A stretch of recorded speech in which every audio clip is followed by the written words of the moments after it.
Before we get any deeper into the world of IT, we need to know exactly what a computer is. So at the most basic level, a computer is a combination of two things, hardware and software, sort of like the body.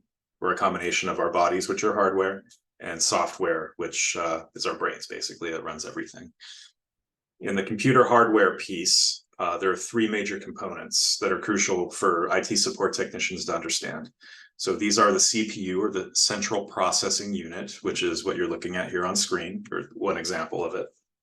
They often look like this. Older ones were socket form factors. So there's all kinds of different things, but basically it's a chip that has a lot of tightly packed silicon in it that can make a lot of computations really quickly. So this is basically the brain. This is what does all the number crunching. It's where it executes instructions, your math, your logic, your algorithms, that sort of thing. Next, you have your RAM, which stands for random access memory. It often looks like this, sometimes a little smaller, sometimes a little bigger, sometimes it's just soldered onto the motherboard. It's something you can't remove at all.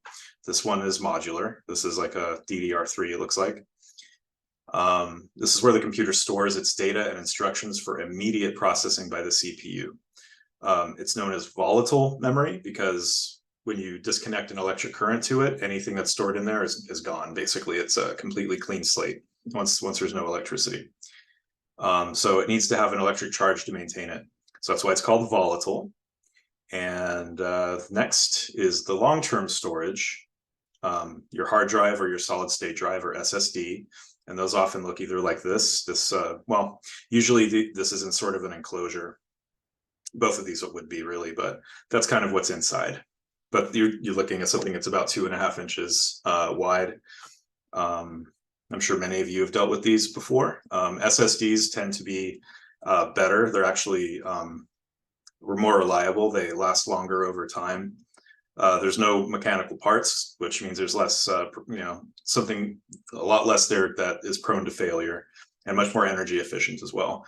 Hard drives are still around because they're so darn cheap, and you can get very large capacities, and those are also very reliable as well.